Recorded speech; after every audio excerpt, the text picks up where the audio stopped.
Pemerintah Provinsi DKI Jakarta telah mengumumkan bahwa PSBB kembali diberlakukan karena angka kasus COVID-19 masih terus meningkat. Hal ini memberikan dampak, salah satunya adalah bagi ibu hamil yang memiliki keraguan untuk pergi ke rumah sakit.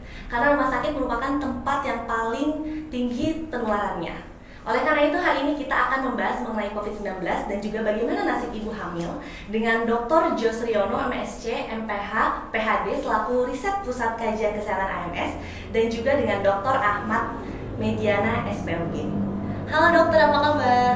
Baik, terima kasih. Baik, alhamdulillah ya dokter. Alhamdulillah. Oke dokter, seperti yang kita tahu nih dok, kita baru saja dapatkan pengumuman bahwa PSBB diberlakukan kembali. Nah, gimana nih tanggapannya menurut dokter? Iya, kalau menurut saya sih sebenarnya bisa meramalkan ini. Oke, ini nggak terkendali kan di luar gitu. Tapi terus terang aja saya juga, ini mungkin mesti dokter Jos yang menjelaskan seperti ini karena lebih dari keilmuan dan segala macam ini. Karena ibu hamil ini banyak deg-degan juga nih dokter Jos. Gimana kira-kiranya? Ya itulah dok, karena kalau menurut saya kan sebuah program itu, program apalagi program pandemi ya, pencegahannya itu 70% unsur behavior daripada masyarakat gitu. Oh, okay. Jadi kalau masyarakatnya itu bandel, ya nggak mau social distancing. Kalau kita kan udah social distancing nih ya, udah physical distancing gitu. Nah, penularannya akan menjadi semakin masif karena orang tidak mau social distancing, nggak mau physical distancing, nggak mau pakai masker. Nah itu sangat-sangat masif sekali. Gitu. Okay. Jadi berarti ibu hamil udah di posisi beresiko dong ya? Sangat beresiko dong, karena kalau hamil kan ketahanan tubuhnya kan juga akan menurun kayak gitu. Iya. Nah. Sebenarnya apa sih yang terjadi pada orang yang terinfeksi dengan COVID-19 ini? Wah, itu sebuah pertanyaan yang jawabannya panjang itu. Okay. Tapi saya coba menjawab dengan ringkas ya. Okay. Jadi ketika seseorang itu terinfeksi oleh virus, jadi kan kita tahu bahwa virus itu berada di dalam droplet ya. Ketika ada droplet masuk ke dalam tubuh, dia akan menempel pada lubang-lubang alami di tubuh kita itu. Sebagai contoh di mana, di mulut atau di hidung atau di mata gitu ya. Nah, sebagai contoh kita lihat di hidung itu ada banyak sekali reseptor. Namanya reseptor ACE. Nah, gitu. Nah, virus ini mencari reseptor tersebut. Nah, begitu masuk ke dalam sel ya, kemudian dia masuk ke dalam sel dan dia itu virus itu seperti perampok. Oke. Tahu kan perampok kan? Tahu dokter. Yang begitu dia masuk ke dalam, semua pintu pertahanan tubuh dibuka sama dia semua. Dia masuk ke dalam tubuh dan kemudian dia mencari sebanyak-banyaknya reseptor ACE tersebut di dalam tubuh. Contohnya di sistem kardiovaskular dia masuk ke dalam sana karena banyak sekali reseptor ACE. Di sistem pencernaan dia banyak sekali masuk ke dalam ACE tersebut. Nah, begitu masuk, apa yang terjadi? Ya, begitu masuk dia mimikri. Mimikri itu loh kan, berubah bentuk gitu ya, berubah bentuk sehingga menghasilkan sebuah produksi radang yang begitu banyak yang dinamakan badai, karena terlalu banyak namanya badai, yang namanya badai sitokin itu ya. Itu adalah karena terlalu banyaknya radang yang dihasilkan. Sebenarnya radang itu kan untuk pertahanan tubuh, tetapi karena begitu banyaknya dia menjadi pertahanan tubuh yang begitu banyak itu menjadi menyerang tubuh sendiri, atau disebut atau imun lah gitu ya, atau imun. Nah, itu badai sitokin namanya. Ada juga dia badai bradikinin. Jadi bradikinin itu adalah suatu substansi di dalam tubuh berupa sel radang juga, cuman dia itu tidak terpecah karena adanya virus tersebut. Harusnya dia itu di metabolisme, tapi karena dia tidak di metabolisme dia berubah menjadi banyak sekali. Nah, membentuk badai bradikinin juga. Gitu. Jadi ada dua badai nih, badai bradikinin, badai sitokin yang menyerang tubuh. Nah, sekarang sangat tergantung sekali dengan individu. Karena virus ini sangat misterius. Pada suatu populasi dia begitu mematikan, pada suatu populasi dia begitu OTG, begitu mild atau begitu ringan gitu. Nah, tetapi para ahli kedokteran itu bisa membuat sebuah generalisasi lah ya. Generalisasi, yaitu mereka-mereka yang terserang oleh penyakit COVID ini, yang paling banyak itu adalah orang yang mempunyai penyakit bawaan hipertensi.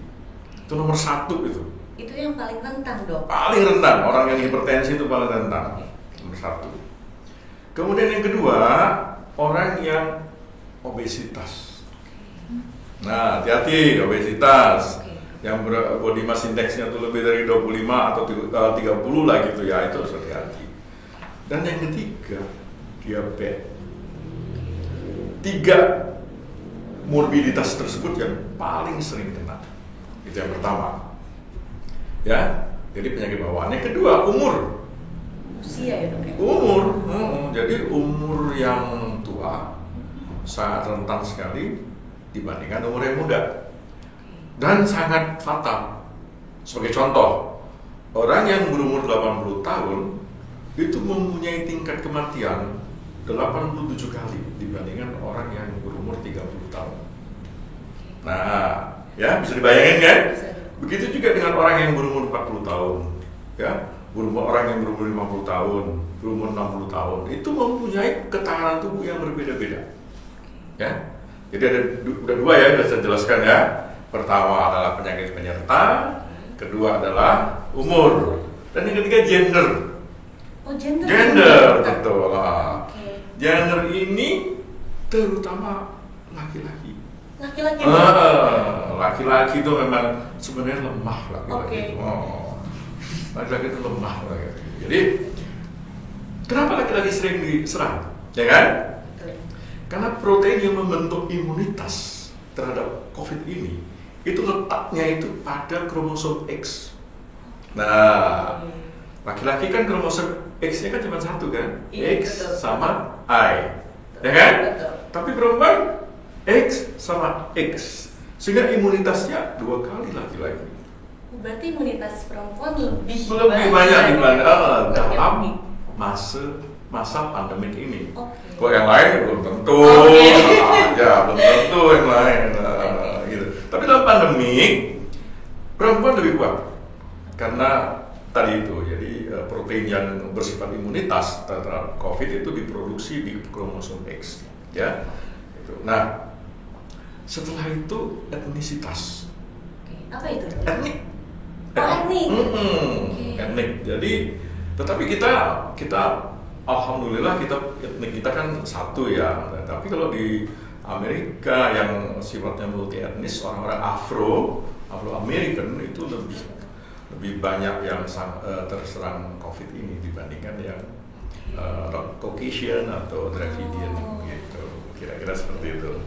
Berarti banyak faktor ya, Dok. Banyak faktor. Jadi pada suatu populasi dia sangat-sangat fatal sekali, pada populasi yang lain dia sangat-sangat mild sekali gitu. Nah, setelah itu virus bisa masuk kemana-mana yang ada ACE inhibitor tersebut, ACE reseptor tersebut, misalnya ke paru-paru. Ke paru-paru dia bisa membentuk, karena virus ini bisa menghasilkan asam hyaluronidase. Apa itu kan gitu?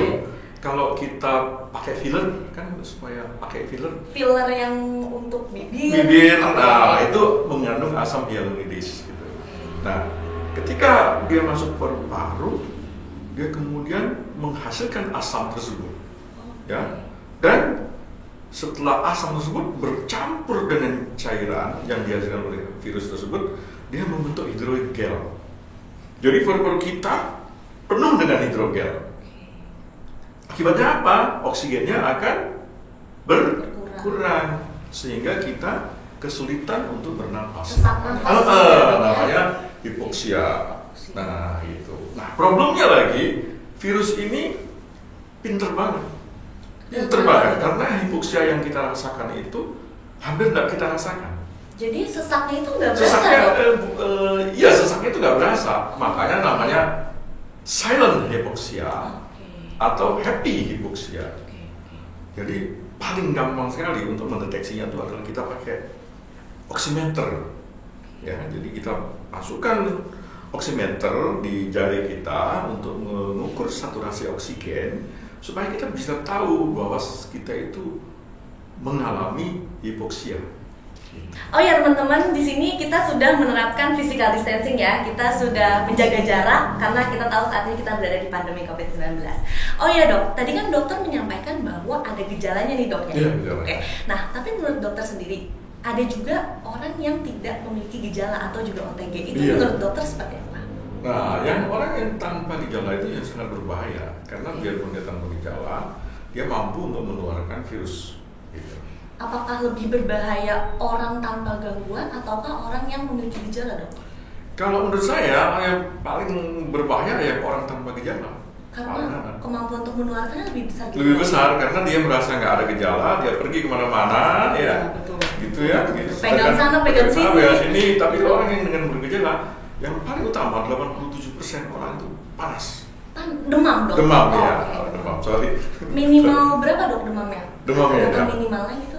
Sekitar 38 derajat Celcius gitu. Jadi mereka karena udah 38, jadi mereka udah nggak mau kemana-mana. Oh ya betul. Di rumah aja gitu. Males juga ya, males gitu. Kemudian ngantuk dan beberapa orang itu mempunyai rasa sakit perut gitu ya. Sakit perut gitu. Jadi memang bermacam-macam clinical symptomnya itu bermacam-macam, tapi yang paling utama adalah gejala utama adalah demam, ya, kemudian batuk, ya, dan kemudian malas ya, lemes ya dok, bawaannya lemes, jadi nggak pengen gerak gitu ya. Iya. Nah dok, menurut dokter nih, apakah pasien yang sudah sembuh itu dinyatakan sembuh total ataukah bagaimana dok? Kita melihat data sekarang, data di Singapura, data di Wuhan, data di Spanyol, ya, data di Inggris, data di Amerika, itu bervariasi. Bisa reinfeksi, bisa terjadi. Cuman dia bervariasi. Cuman begini, kalau menurut saya, karena virus ini kan lahir meledak di bulan Desember tahun 2019 ya. Terlalu singkat kan untuk kita tahu behavior daripada virus tersebut ya. Cuman para ahli bisa menyimpulkan bahwa terjadi reinfeksi bisa. Kemungkinan bisa ya? Bisa. Antara 3 bulan ya, antara 3 bulan setelah terjadi infeksi pertama sampai 2 tahun. Ya. Itu yang sudah ditabulasikan oleh pemerintah, para ahli epidemiologi. Antara 3 bulan sampai 2 tahun. Artinya apa? Artinya ketahanan atau imunitas yang dipunyai oleh seseorang ketika dia sembuh dari COVID itu berkisar antara 3 bulan sampai 2 tahun. Seperti itu. Oke. Nah dok, apa nih tips dari dokter supaya kita bisa terhindar dari COVID-19 ini? Ini gampang-gampang susah kan gitu. Tapi kita harus kembali lagi pada hasil riset kan di kedokteran kan semua bersifat evidence based ya, bukti yang diberikan itu dan ini juga sangat tergantung sekali dengan behavior daripada masyarakat gitu, behavior dari masyarakat. Tapi ada yang paling bisa dilakukan adalah ya yang pasti selalu bermasker. Selalu bermasker. Gak boleh lepas dari masker ya kalau udah keluar. Iya kan, kita lepaskan karena kita physical distancing. Betul, kita sudah melaksanakan physical distancing. Tapi kalau kita di luar, kita harus selalu memakai masker itu yang pertama. Kedua, hand sanitizer, cuci tangan itu selalu dilakukan. Physical distancing, kemudian social distancing itu selalu dilakukan. Mau kongko-kongko boleh nggak? Kalau menurut saya janganlah. Ya, karena begitu kita kongko, kita minum kopi atau kita buka masker, kita selalu dekat kan. Nah itu virus bisa dengan cepat menyelinap ke sana. Jadi lebih baik kita di rumah aja kalau nggak ada keperluan gitu ya dok. Kalaupun perlu keluar rumah kita harus tetap pakai masker kemanapun. Betul, masker. Oke, dan juga jangan lupa physical distancingnya. Betul, dan juga jangan lupa meningkatkan imunitas dengan cara makan suplemen, vitamin, olahraga itu sangat penting sekali juga. Dok, menurut dokter nih, apakah program hamil yang dilaksanakan selama pandemi ini tetap aman ataukah lebih baik ditunda terlebih dahulu, dok? Kalau dengar penjelasan dokter Jos ya, Iya. ini kalau ibu hamil denger nih, saya Iya. yakin pada nggak berani hamil. Takut gitu ya, dok? Gini maksud saya juga, hamil itu kan suatu proses peradangan besar juga gitu ya. Sebenarnya daya tahan tubuh orang hamil kan turun juga tuh. Ya virus ini makin seneng jangan-jangan. Benar nggak dokter Jos waktu hamil gitu ya? Ilmunya kan ada ya, ilmunya dokter Jos, research segala macam. Tapi hamil itu hak orang juga. Orang berhak loh dia untuk hamil gitu. Tapi kalau sudah dijelaskan dulu, gitu, dijelaskan apa segala macam untung ruginya, masalah resiko, itu dia memutuskan hamil gitu. Boleh nggak? Bergantung dari orang. Nggak ada larangan juga Betul. gitu. Yang penting dia udah dijelasin. Betul. Gitu. Tapi kalau saya disuruh milih gitu, dokter saranin apa? Saya hamil sekarang apa nanti? Mendingan nanti. Gitu. Ya untuk apa juga gitu nyamperin resiko gitu kan kira-kira. Karena resikonya semakin tinggi gitu ya, dok? Iya. Oke. Nah, dok, sebenarnya apakah virus COVID-19 ini dapat mempengaruhi janin di dalam kandungan, dok? Sampai sejauh ini sih itu ya sistem pertahanan tubuh hamil ya, orang hamil bayinya nggak kena. Nggak kena, dok. Nggak kena, Berarti nggak kena. belum ada bukti yang menunjukkan kalau janinnya akan terpengaruh oleh virus COVID-19 ini ya, dok? Iya. Per hari ini ya saya, per hari ini. Per hari ini. Sekarang ada pasien saya lagi hamil 21 minggu Oke. dan ada yang 32 minggu lagi dirawat karena hamil. Tapi bukan saya yang rawat, itu di Tidak. rumah sakit COVID. Oh gitu, Ya, dok? sejauh ini bayinya oke-oke aja. Oke. Dan yang lahir gitu ya, Ya. pasien yang saya sendiri nggak melahirkan COVID gitu ya, tapi ada yang dirujuk segala macam. Oke. Ada 6, semuanya nggak ada yang positif bayinya. Oke. Jadi hanya ibunya aja ya, dok? Berarti nggak mempengaruhi janinnya Iya. ya, dok ya? Dalam kondisi baik berarti janinnya ya, Iya. dok ya? Oke, nah menurut dokter sendiri, dok, kalau misalnya ada seorang ibu hamil yang ke rumah sakit, Iya. apakah itu tetap aman, dok, atau bagaimana nih, dok? Untuk melakukan kontrol gitu misalnya? Iya. Baik, ini mengacu lagi ke protokol kesehatan Oke, Republik Indonesia, ada POGI gitu ya, ada Oke. segala macam gitu. Ikutin aja semua protokol itu. Itu yang buat protokol itu orang-orang pinter gitu kan. Oke. Ikutin aja semuanya, seorang ibu hamil, kontrol ke rumah sakit, itu aman. Kan protokol kesehatannya udah ada ya, pakai masker, pakai segala macam itu. Dan dijarangkan gitu ya. Kalau biasa kontrol sebulan sekali, ini jadi 2 bulan sekali. Itu dijalanin aja, menurut saya aman. Berarti ikuti protokolnya Ikuti gitu aja ya, dok ya? protokol. Oke, dok, tapi kalau misalnya, dok, ada orang yang mau ikutin program kehamilan, apakah Hmm. dokter punya tipsnya nih yang Ya. aman di masa pandemi ini? Iya, udah pasti nggak ada COVID aja saya ngomong gitu ya. Dua-duanya harus sehat. Kondisinya loh, si suami atau istri dua-duanya harus sehat. Apalagi COVID sekarang. Udah pasti kondisinya harus sehat supaya spermanya sehat, supaya telurnya sehat, rahimnya juga di kondisi yang sehat gitu. Dan sekarang tambahin lagi di lingkungannya juga harus sehat, semuanya. Boleh hamil juga. Seperti itu ya, dok ya. Dok, saya tiba-tiba jadi kepikiran nih, dok. Saya ada sebuah pertanyaan. Jika ibu memberikan ASI kepada anaknya, apakah ASInya juga mempengaruhi, dok? Jika yang terinfeksi oleh COVID? Ibunya COVID misalnya? Iya.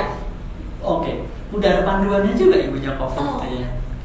Ya kan ibunya pakai masker juga. Tapi gitu. nggak mempengaruhi ASInya, dok? Iya, diminimalisir. Ada COVID di dalam ASI gitu? Nggak ada. Oh, nggak ada, dok. Tetap bisa menyusui Bisa. meskipun ibunya terinfeksi. Bisa. Tidak apa-apa anaknya bersentuhan dengan Ini bayinya. kan semuanya di protokol kesehatannya diikuti. Itu cuma seberapa patuh, seberapa bagus segala macam gitu kan nantinya. Kalau disuruh milih gitu ya, misalnya ASI atau tidak ASI gitu ya. Oke, ASI, ASI langsung direct feeding atau pompa gitu ya. Ya itu tergantung sama pasiennya, sekali lagi edukasi dan segala macam. Supaya ya misalnya nggak mau, aduh susah ya, repot segala macam gitu. Ya susu formula segala macam juga bukan tidak bagus gitu. Itu sebagai alternatifnya juga. Dok, gimana nih caranya monitoring bayi selama pandemi ini, dok? Oke, good question ya. Jadi saya juga gini maksud saya. Bayangin lagi hamil di pandemi ya. Kira-kira ibunya happy atau tidak happy itu kira-kira ya. Dia hamil. Deg-degan sih, dok. Dia happy tapi dia deg-degan Betul. gitu ya. Tapi kalau misalnya direncanakan hamil, saya pilih nanti dulu gitu ya, pilih standby semua atau udah stabil semuanya. Dokter Jos, jadi gini, coba ya. Yeah. Saya tertarik sekali nih sama pertanyaan ini. Ibu hamil di era COVID, pandemi, PSBB 2 kali. Jangan-jangan deg-degannya jadi 2 kali, ya kan?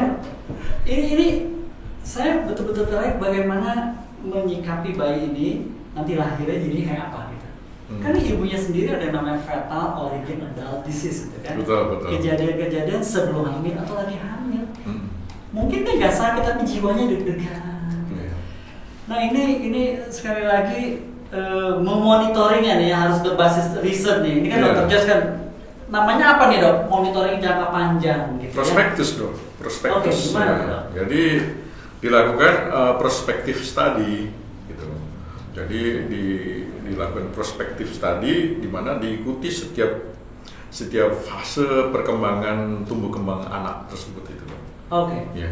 Itu bisa ya. Jadi mungkin bisa. Dengan tumbuh kembang jangan kita dengan orang tumbuh kembang. Indikator-indikatornya ya. Indikator tumbuh kembang itu apa? Kemudian kita